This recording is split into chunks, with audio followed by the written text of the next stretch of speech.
Don't go gazing. This is a copy of something I've written and posted all over the internet.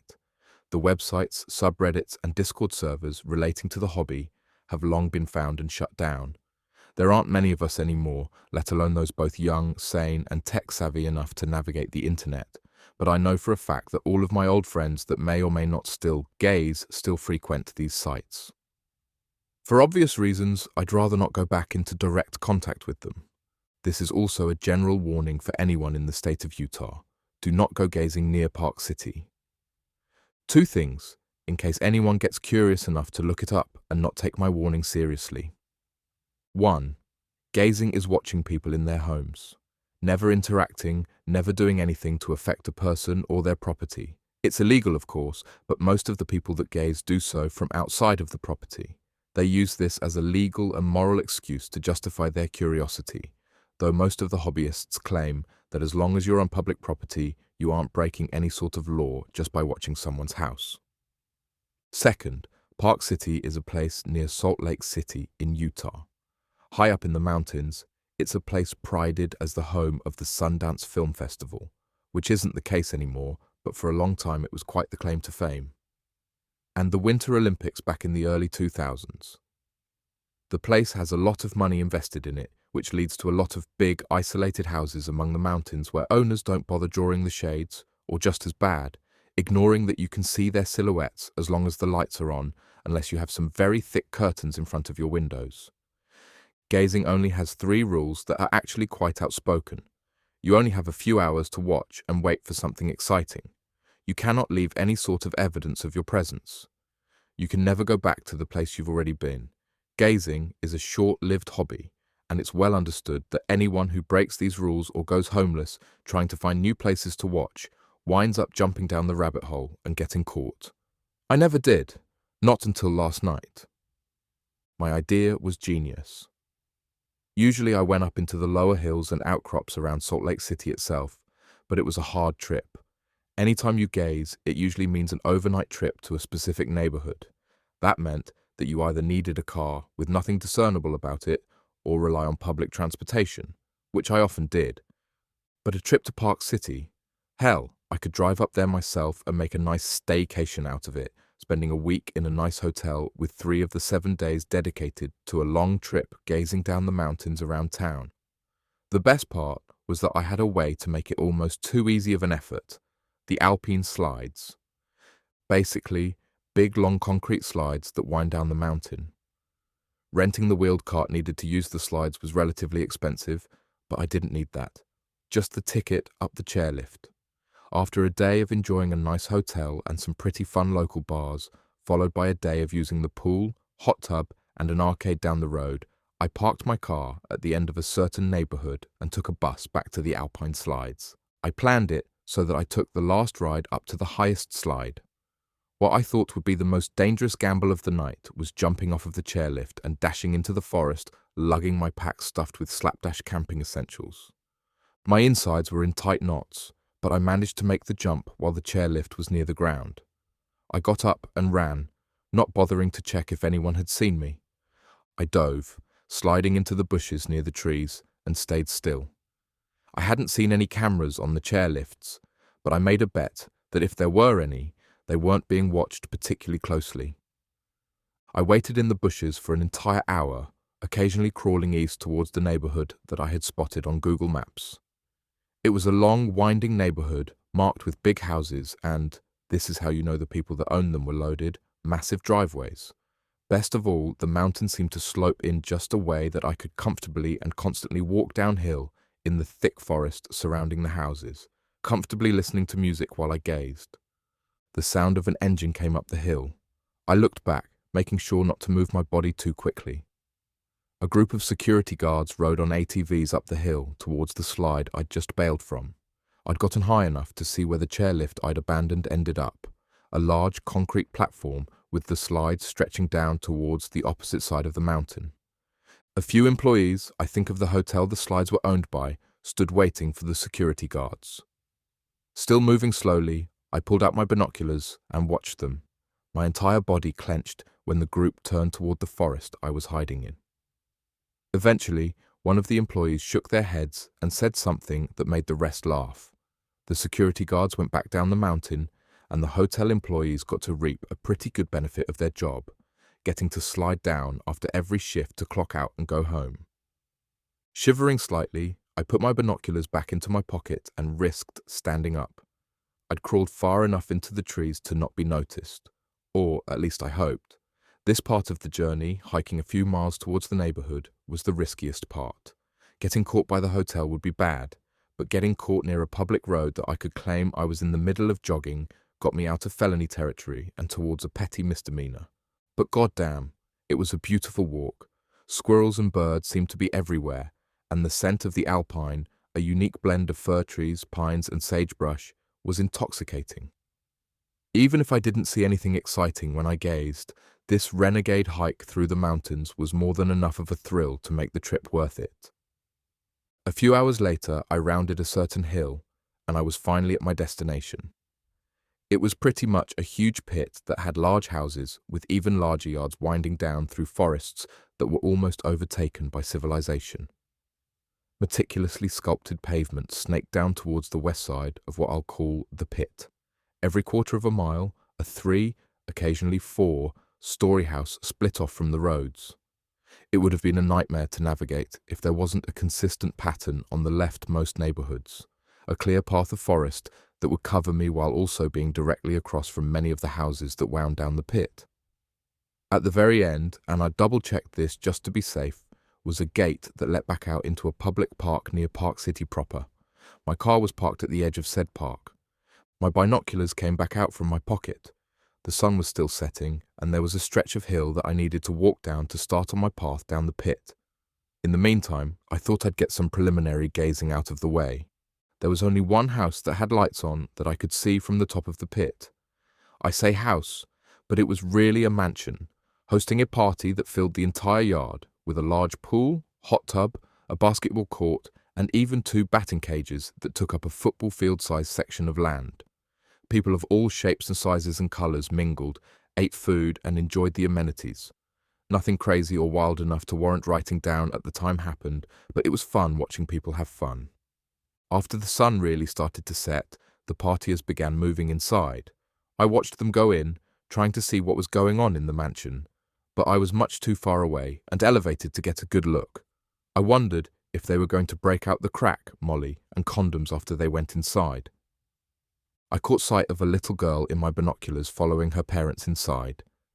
Now, I hope to God, the 3 things weren't a part of the party.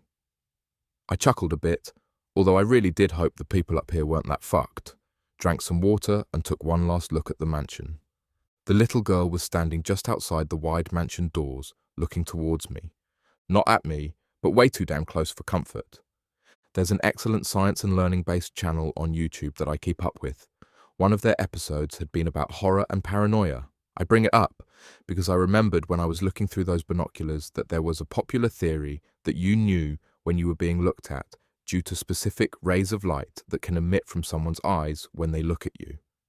It was the only way I could explain my certainty that the girl was looking right at me.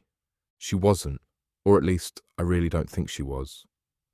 Even after everything that happened, I'm not sure, but I do know that an alarm went off in my head that something was looking at me, even if it wasn't the little girl looking towards the hills where I was hiding. The girl turned away, took a sip from the pouch of juice she was carrying, and walked into the mansion that now flooded with life and light. She closed the door behind her, and that watched feeling finally went away. I felt cold and, for the first time since picking up the hobby, doubt. It didn't take much to shrug off that doubt, but I wrote what I'd seen down. The other guys, and plenty of gals, believe it or not, in the hobby would get a kick out of the creep factor. By then the sun had finally finished setting, and true darkness was in the pit. All of the houses were lit up, and from where I was, it looked like a huge diorama of rich, tiny plastic neighborhoods and forests. I took in the sights one more time before I took my night vision goggles out of my backpack and started climbing toward the snaking path of forests that led to the opening in the pit that led out to my car. It took half an hour of walking to reach the first house, or rather its backyard. People were much less likely to give their backyard surroundings any mind, even with drapes over the window like I've said, and that was even in a really populated area. Walking through a thick forest with night vision goggles and a backpack full of food and wilderness survival equipment wasn't hard. What was hard was making sure I moved quietly. There are a few tricks to that, but I'm not sharing them. Despite how I've typed up until this point, I'm also going to tell you, with my whole heart, to not go gazing. At all. Besides the obvious moral reasons, what Reddit posts and blogs won't tell you is how often someone gets shot without even trespassing. Never mind being put on a registry, depending on who's living in the house when you eventually get caught. But I won't lie to you. I didn't have that mindset until after I reached my car, bloody, bruised, and exhausted the following morning. When I approached the big, wide backyard of the first home on my trail, I was excited to see what I could glimpse. The night vision goggles came off. I sat comfortably against the hill, and I gazed. There was nothing overtly suspicious or noteworthy about this backyard, so I relaxed just enough to gaze at what looked like the wildest party I'd ever seen. The backyard wasn't that large, but it was full of games, food, and drinks everywhere there was room. Pool tables, ping-pong tables, and an inflatable sports area, a bouncy house. People were drinking, chatting, and having an absolute blast. The house was a huge angular glass box marked with marble and granite, with a gigantic wooden patio where even more people were sipping drinks and having fun talking to each other. I don't go to a lot of parties, but this would have been the exception. The only thing that really seemed odd was the second story of the house. Smoke and coloured lights filled the air, and unclothed, sweaty people were flowing and undulating like the heavy wisps of smoke and incense that surrounded them. The entire sight gave me an excited, longing feeling. People were walking in and out of the house, greeting people they hadn't seen before constantly, and with drinks or food. I felt a genuine urge to sneak in and mingle, take advantage of the situation, and have some fun. It was probably going to be my last gazing trip anyway, and there were a few people on the edge of the lawn nearest to me that were wearing the kind of clothes I had on. I probably could have done it. Slowly, I slid my night vision goggles back on and turned away from the party. I had a few urges as I made my way around trees, leaves, and bushes to go back. Lord knew that I wanted a reason to cut loose. Honestly, I still couldn't give you the exact reason why I ignored the party other than that I was just too scared to be even a little more risky than I already had been. A quarter of a mile down the forest, I saw a small and cheap-looking apartment building made with red brick. 4 wide and obscured windows were evenly spaced out along its backside, though I couldn't see a door coming out from the small concrete patio or from the sides of the building. I settled down, sat against the hill, and gazed. After a few minutes of twiddling my thumbs and listening to music, a light came on from the top left window. A shape moved through the room, approached the window, then pulled it open. It was a blonde woman in jeans and a t-shirt. After she'd slid the window open, she frowned and leaned out towards the backyard. "Hey, you!" she whispered, so loudly that she might as well have yelled. I stopped breathing. "Hey, come on, I know you're out there!" My breathing came back, but only enough to keep me conscious. My heartbeat was a heavy pulse that I felt throughout my entire body.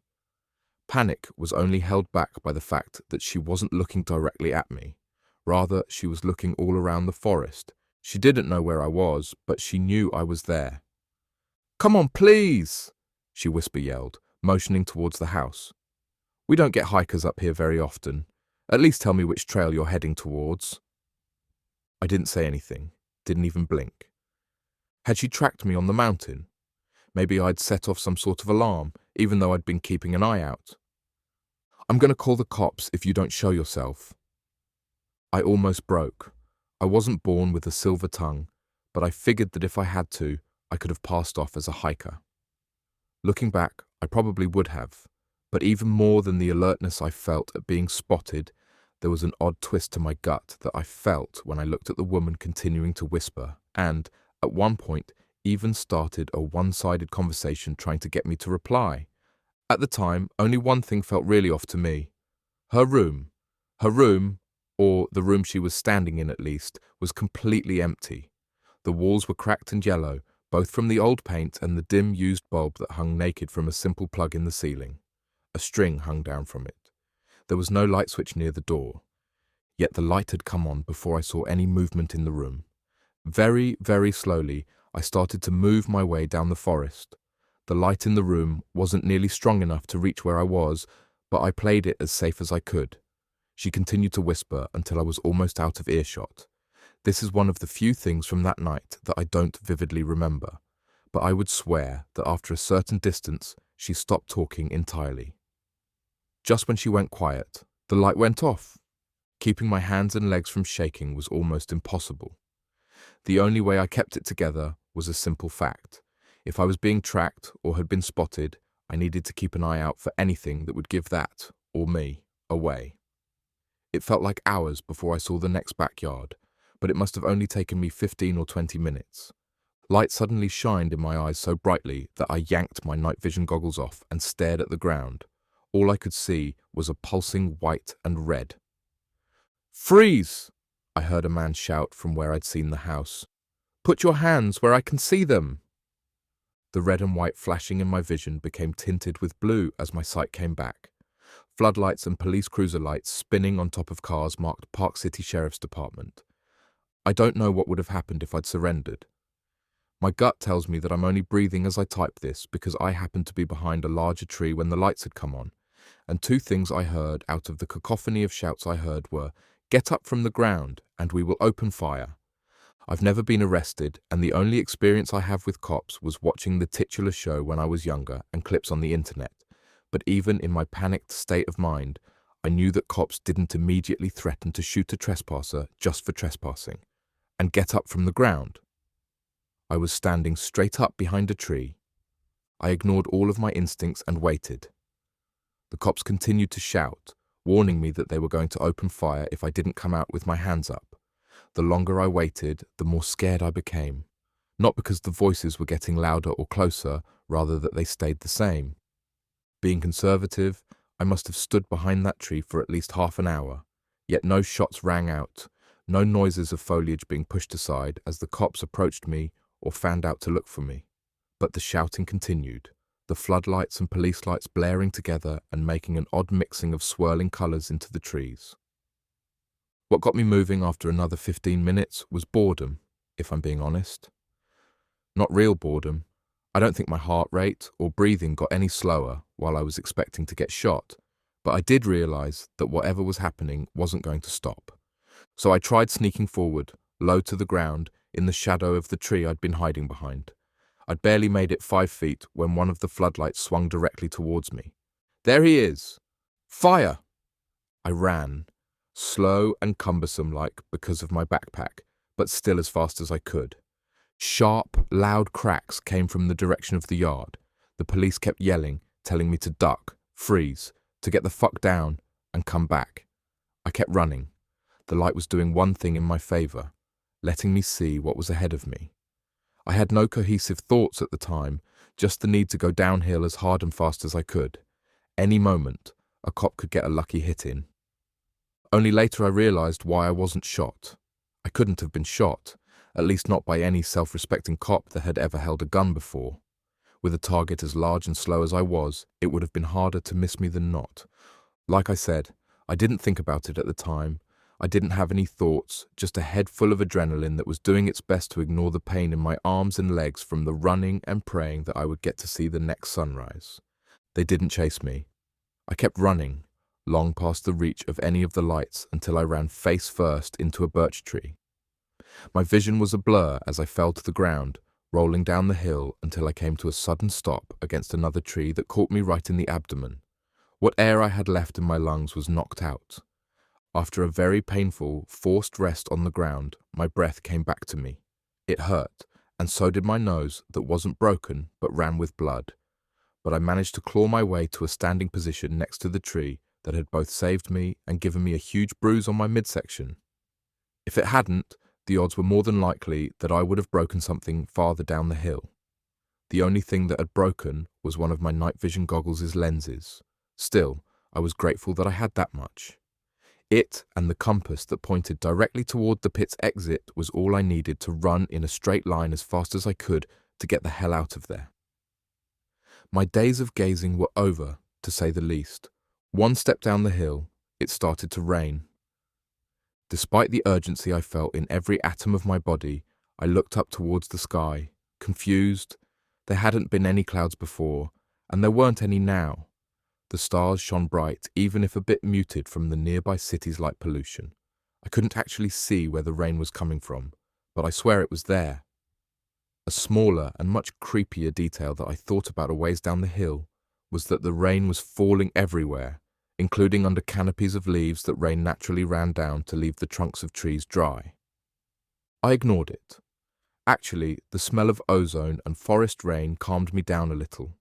It wasn't much compared to the growing strain on my body and my clothes getting soaked and really uncomfortable, but it was something. There was one more house on my straight shot to the pit's exit, even with my straight run through the forest. I would have ignored it if the light from the backyard didn't sear into my eye.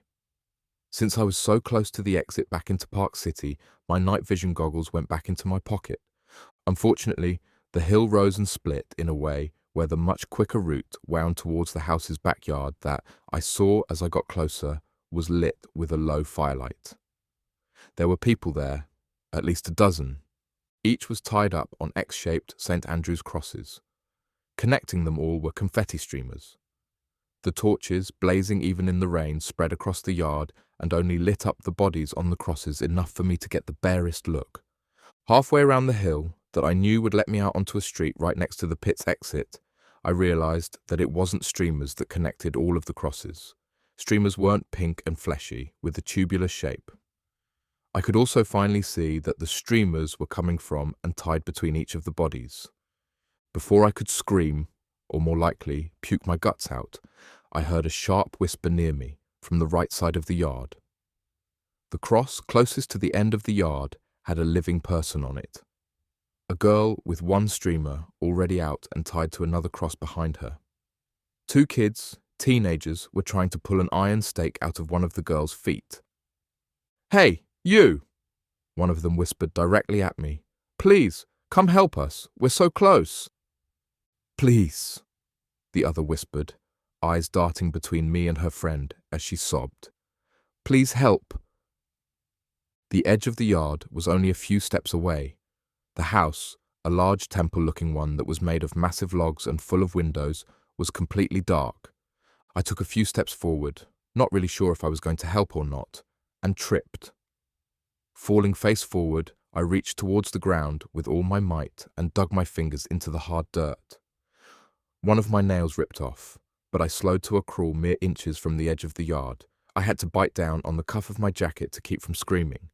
When I looked up, the kids were both staring at me with a hunger and anticipation that was so powerful that they were smiling and holding their breaths as they watched my hand, so near the border between the yard and forest, with an eagerness I haven't seen before or since. The girl tied up to the cross looked the same way, only she was smiling ear to ear. Her eyes almost glowed in the firelight as she looked at me. I scrambled backwards up the hill and ran again, this time not even bothering with the night vision goggles. I ran and I ran, then I ran some more. Rain and tree branches scraped at my hands and face as I stumbled through the forest. Eventually, I spilled out onto a black paved street. Ahead of me, with only one phosphorescent light to see it by, was a concrete guard post next to an iron gate that passed through the lowest edge of the pit. I'd made it. Next to the gate, on a grassy hill that sloped down from a mansion I could barely see, even with the night vision goggles, was my car. Same colour, license plate, everything. There was no doubt that this was my car. I took a few shaky steps toward it, then stopped in the middle of the street. I pulled my keys out of my pocket and hit the lock button. Far to my right, past the iron gate, there was a distant honk as my car signalled that it had been locked. "Nice try!" I wheezed softly, not even hearing myself. Looking back toward the pit, which now towered in front of me, I couldn't see anything of what I'd passed before, except for a house on the opposite side of where I'd climbed down from. Lights were flashing from the inside, red lights that looked like flames. My binoculars didn't come out of the backpack. I was much too tired and scared, if I'm being honest, to even do that. But I would swear that the girl I'd seen at the party threw those same binoculars at the top of the pit, The one that was the last to enter the only normal house I'd seen throughout the night was there, watching me. I climbed over the iron gate, found my real car, and got the hell out of there. I haven't been up to Park City since, nor do I intend to set foot near the place. All I did was double-check the Google images of the pit, only to see that none of the houses I'd seen matched the houses that were on the satellite images. Beyond that, my gazing days are done. My story is far from the only strange one that you get from talking to homeless people or vagabonds on what they've seen come out of voyeurism. But nobody would believe my story, so I'm posting it here. Don't go gazing near Park City, or better yet, don't go gazing at all.